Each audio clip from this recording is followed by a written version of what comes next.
ಮಾಹಿತಿಯನ್ನು ನಾವು ಪಡ್ಕೊಂಡಿದ್ದೀವಿ. ಜಿಲ್ಲೆಯಲ್ಲಿ ಸುಮಾರು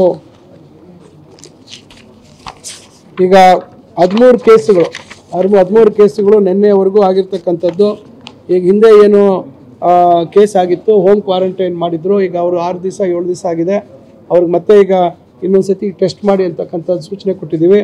ಆಮೇಲೆ ಆಸ್ಪತ್ರೆಗಳಲ್ಲಿ ಏನೇನು ಇವತ್ತು ತಯಾರು ಮಾಡಬೇಕು, ಎಷ್ಟೆಷ್ಟು ಆಸ್ಪತ್ರೆಗಳಲ್ಲಿ ಇವತ್ತು ನಾವು ಬೆಡ್ಡನ್ನು ನಿಗದಿ ಮಾಡಬೇಕು ಅಂತಕ್ಕಂಥದ್ದಿದೆ.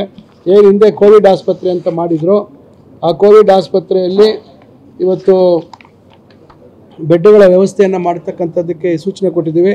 ಅದೇ ರೀತಿ ತಾಲೂಕು ಮಟ್ಟದಲ್ಲಿ ಕೂಡ ಇವೆಲ್ಲ ಬೆಡ್ಗಳನ್ನು ತಯಾರು ಮಾಡುವಂಥದ್ದಕ್ಕೆ ಕೂಡ ನಾವು ರೆಡಿ ಇರಬೇಕು. ಎಲ್ಲ ರೀತಿ ಅಲ್ಲಿ ಬೇಕಾದಂಥ ವ್ಯವಸ್ಥೆಗಳನ್ನು ನಾವು ತಯಾರಿಟ್ಕೋಬೇಕು ಅಂತಕ್ಕಂಥ ಸೂಚನೆಯನ್ನು ನಾವು ಕೊಟ್ಟಿದ್ದೀವಿ. ಇಲ್ಲಿ ಉದಾಹರಣೆಗೆ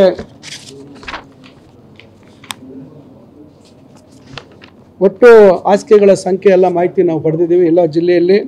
ಈಗ ICU ಬೆಡ್ಡು, ಈಗ ICU number of ICU beds functional ಅಂಥೇಳಿ ಬಾಗೇಪಲ್ಲಿಯಲ್ಲಿ ಈಗ 11 ಬೆಡ್ಸ್ ಇದ್ದಾವೆ. ಚಿಕ್ಕಬಳ್ಳಾಪುರದಲ್ಲಿ 21 ಇದ್ದಾವೆ. ಚಿಂತಾಮಣಿಯಲ್ಲಿ ಈಗ 10 ಬೆಡ್ಡು ಅಲ್ಲಿದೆ. ಅದು ವೆಂಟಿಲೇಟ್ರ್ ಇರ್ತಕ್ಕಂಥದ್ದು ಚಿಕ್ಕಬಳ್ಳಾಪುರದಲ್ಲಿ 20 ಬೆಡ್ ಇದೆ ವಿತ್ ವೆಂಟಿಲೇಟ್ರು. ಬಾಗೇಪಲ್ಲಿಯಲ್ಲಿ 5 ಬೆಡ್ ಇದೆ. ಚಿಂತಾಮಣಿಯಲ್ಲಿ 6 ಬೆಡ್ ಇದೆ.